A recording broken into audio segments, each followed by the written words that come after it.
And we are back. So looking at the story regarding the directive by President Museveni. The directive was made in July this year that the construction projects of the Ministry of Health and those of the Ministry of Education and Sports should be put under the National Enterprise Commission and implemented by the Uganda People's Defence Force Engineering Brigade.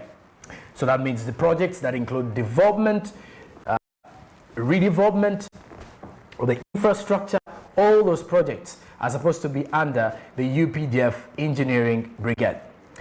So the Ministry of Finance, Planning and Economic Development directed the two ministries to implement the directive, which has since been amended in response to concerns from donors and experts over its likely effects.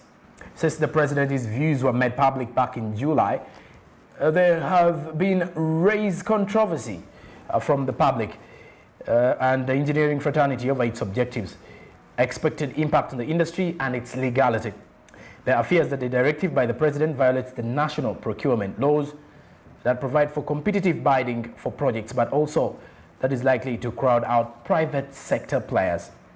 On November 8th, 2021 later, the President directed the Ministry of Finance, Planning and Economic Development to process finances for the projects that are fully funded by the government immediately. This also saw the Public Procurement and Disposal of Assets Authority and the Ministry of Finance make adjustments in the procurement procedures to fit the President's directive and avoid any legal mistakes. All right, still with the news hour. The Uganda Development Bank Limited launches a thematic campaign to capture Ugandan spirit of growth innovation. The country's National Development Finance Institution has unveiled a thematic campaign aimed at drawing attention to the national can-do spirit with a message that taps into the inspiration, persistence and achievements of ordinary Ugandans that together drive everyday development and growth. More of the details.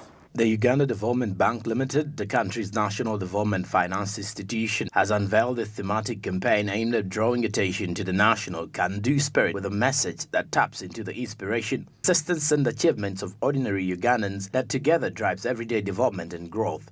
Uganda Development Bank Limited Managing Director Patricia Ojangole said that as they mark yet another year, one where they have been tested by the difficult conditions of the COVID-19 pandemic, they want to recognize the national culture of overcoming challenges, innovative and entrepreneurial spirit and overwhelming enthusiasm, take risks and to grow despite whatever challenges. Running under the theme, Improving the Quality of Life of Ordinary Ugandans, the message of the campaign, launched in several languages, asks what makes us Ugandan and challenges Ugandans to continue growing and glowing, because being Ugandan is synonymous with a desire to improve one's quality of life and circumstances.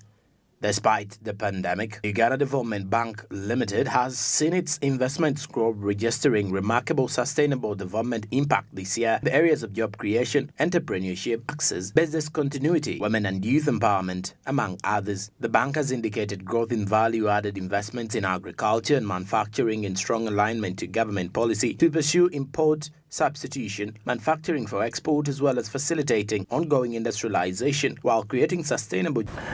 And what makes you Ugandan? That is a very big question out there. The Uganda Development Bank Limited, the country's National Development Finance Institution, has unveiled a thematic campaign aimed at drawing attention to the national can-do spirit. What can you do for your country?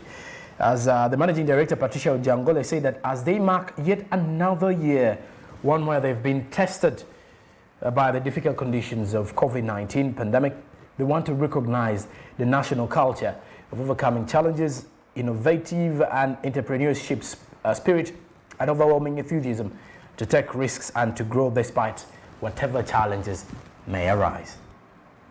And this time around, they will be running under the theme, Improving the Quality of Life of the Ordinary Ugandans.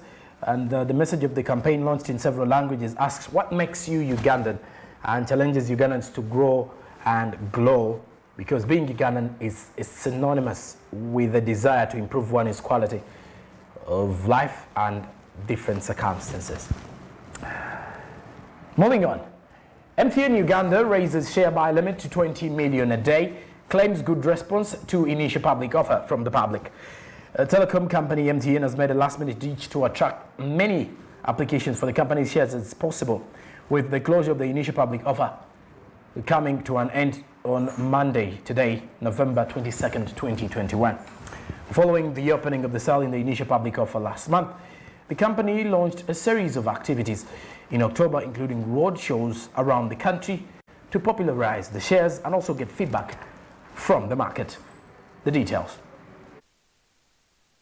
Telecom company MTN has made a last-minute ditch to attract as many applications for the company's shares as possible, with the closure of the initial public offer IPO coming to an end on Monday, November 22nd, 2021. Following the opening of the sale, the IPO last month, the company launched a series of activities in October, including roadshows around the country to popularize the shares and also get feedback from the market. The company has temporarily opened up the daily cash transfer limit to allow current account holders to pay for shares worth up to 20 million shillings per day using the mobile money platform, up from the 5 million shilling limit announced at the IPO.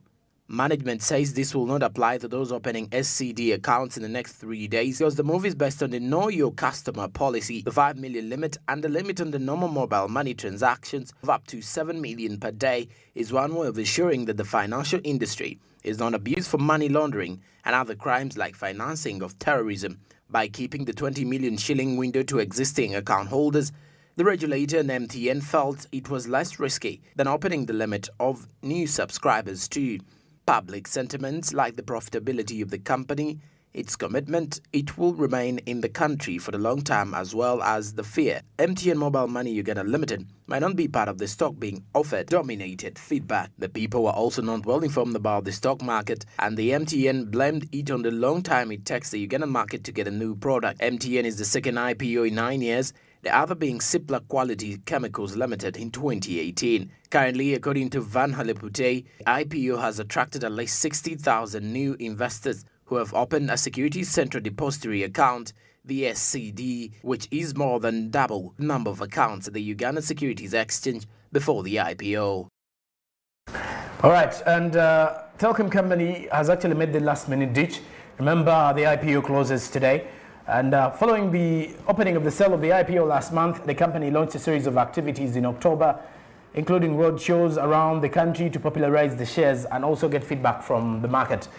The company has temporarily opened up the daily cash transfer limit to allow current account holders to pay for shares worth up to 20 million Ugandan shillings per day using the mobile money platform, up from the 5 million shilling limit announced at the IPO. Management says this will not apply to those opening SCD accounts in the next few hours, because the move is based on the Know Your Customer policy.